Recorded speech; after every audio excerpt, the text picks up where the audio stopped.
Ignition sequence starts. 6, 5, 4, 3, 2, 1, 0. Liftoff. We have a liftoff.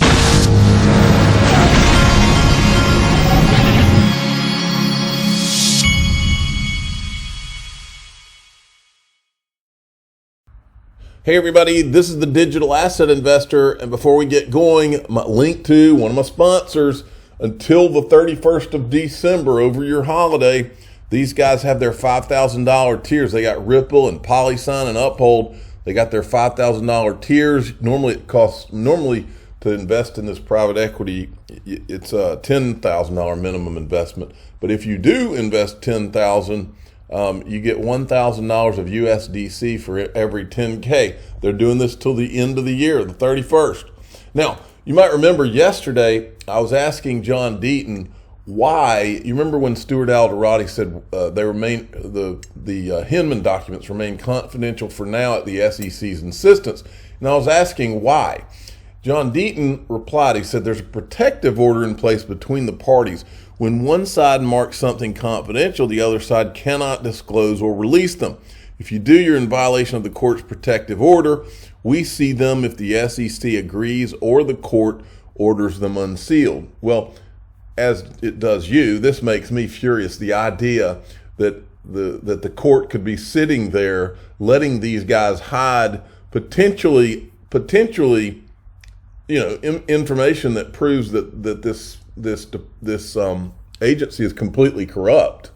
Okay, and the idea that they could sit on that. Now, there's a good point made here by this guy speaking out.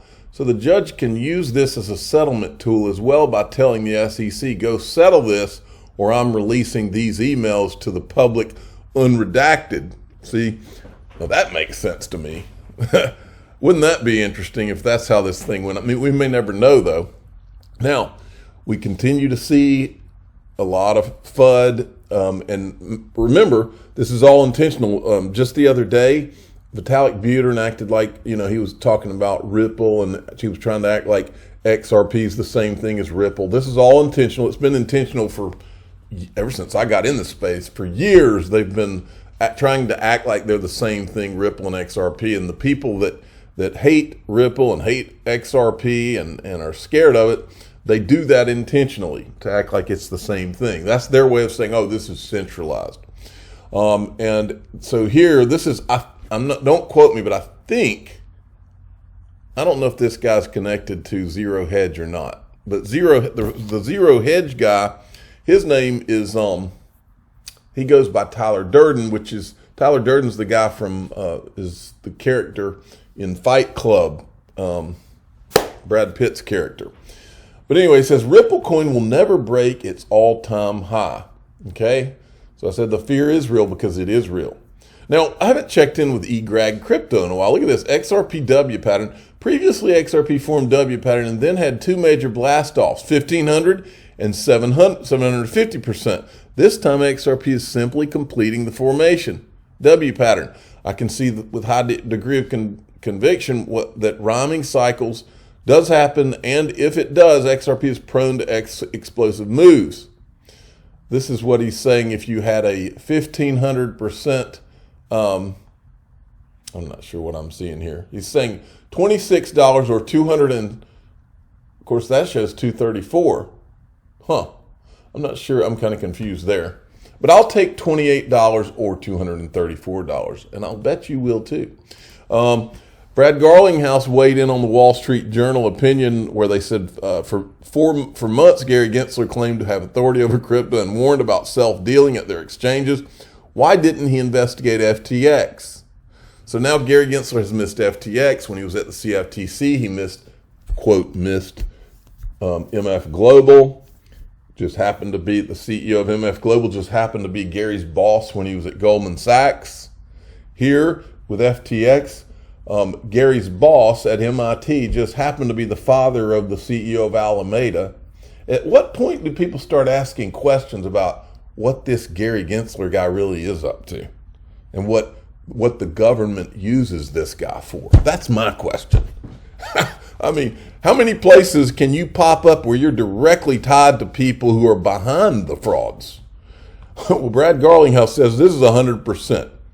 It's ridiculous and frankly shameful that Chair Gensler was touting the SEC's enforcement actions as the cop on the beat, yet per public records met with SBF multiple times, but was caught completely flat-footed when the alleged fraud finally came to light. It's almost like you have a government that's trying to get frauds perpetuated in order to regulate. Call me crazy. Bob Way, now it's important that you understand Bob Way has shown back up on the scene. This guy was one of Ripple's, he was one of the first 10 people at Ripple. And he was very active in social media for about a year, it seems like, back in maybe 2018, 2019. And then he disappears, and I had heard rumors he had health problems. What I think is more likely, if I was betting, is that the people at Ripple probably told him that he didn't need to be out there running his mouth, if I was guessing, but I don't know. He says all of a sudden he's back on social media and he's active, and he tweeted out this thing on the ISO 222 migration and wanted to get everybody's thoughts. And then this guy says, Bob, when along this timeline will XRP be used? He says, I have no direct knowledge. Personally, I think XRP usage will be used much more often after the FUD caused by the SEC lawsuit is removed. Individual bankers fear being the person who must explain why the bank is dealing with something that has potential legal risk for the bank. This is what a lot of people think about the value of XRP going up because of charts and all this different stuff. I don't think about it that way much. I think about it more in terms of, okay, well, let's say you've got clarity after this lawsuit. All of a sudden, all of those banks in the United States who couldn't do it before, it's fair game. That goes for the exchanges. That goes for everybody. And then it's going to get interesting.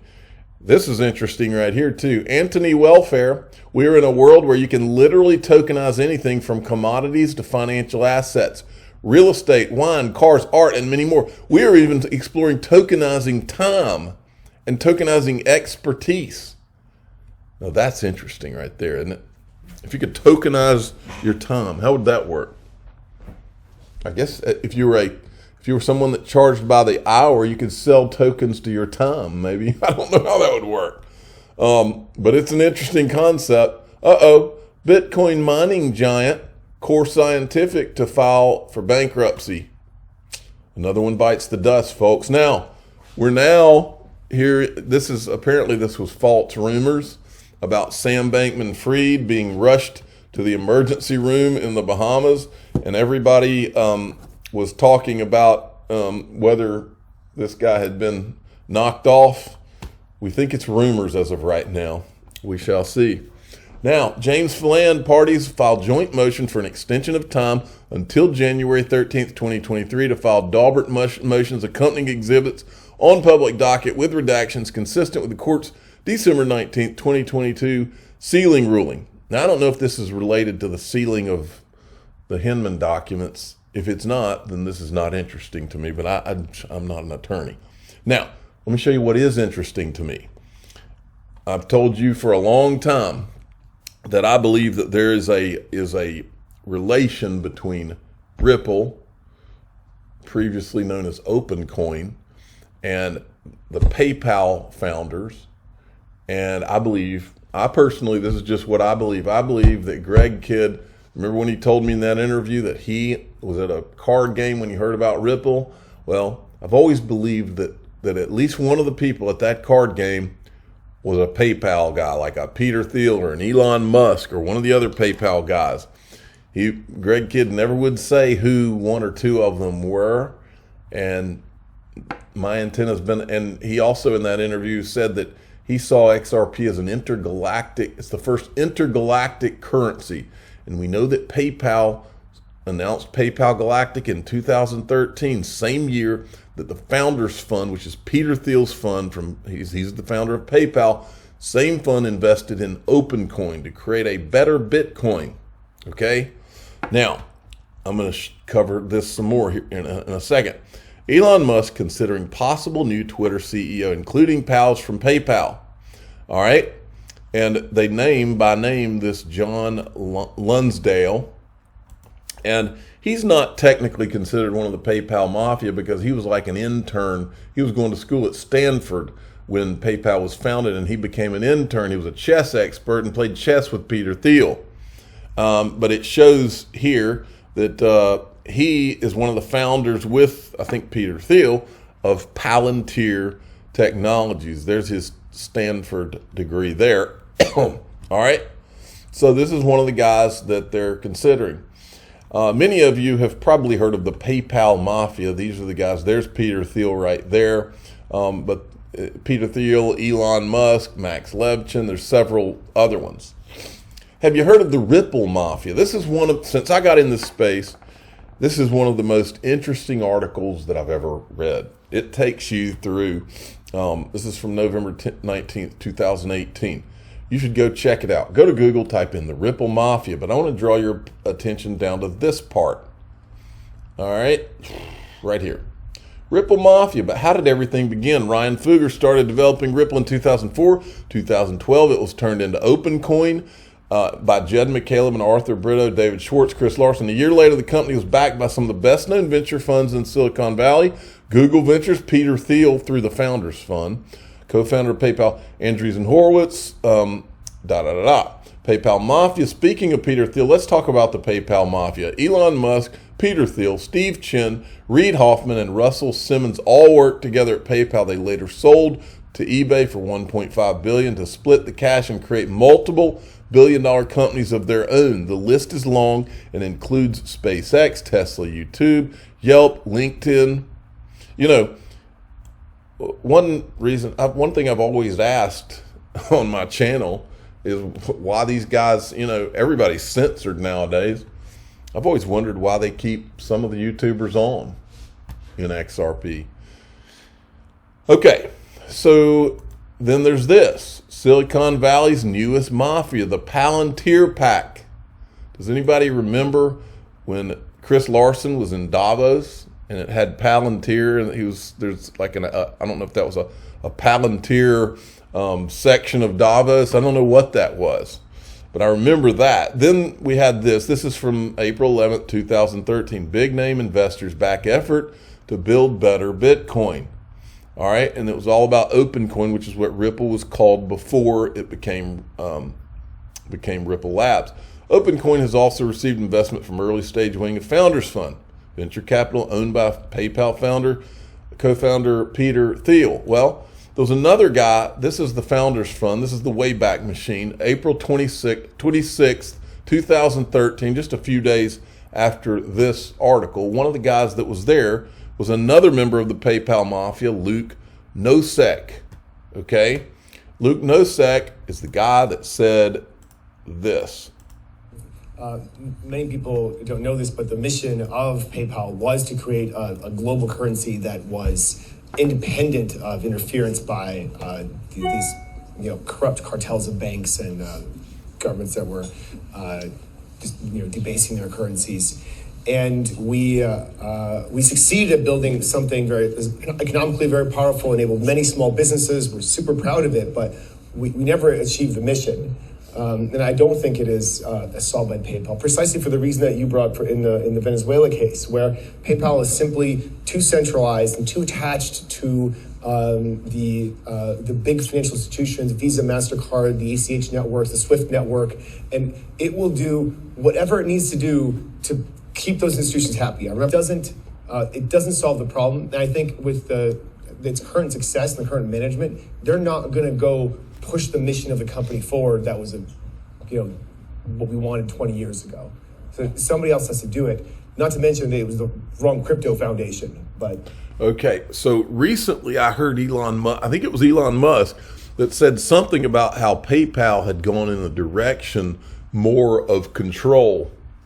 Okay, more of like in a direction of control. Now, a lot of people think that Bitcoin, it's decentralized. This is whatever. The problem is proof of work can be controlled through mining. And what I believe, and look, I could be totally wrong here. This is just what I think. I believe that a lot of these guys, the PayPal Mafia guys, a lot of these guys whose original vision for PayPal, and as he just said, they wanted to create a global currency, something to maybe prevent World War III. And the venture capital world got in the way because they had a profit motive. So what do? They sell out. When did they? It says they later sold to eBay for $1.5 billion, and then they were able to split up the cash and create multi-billion-dollar companies of their own. Well, is not one of the things that they would have done to go and try to finish their vision?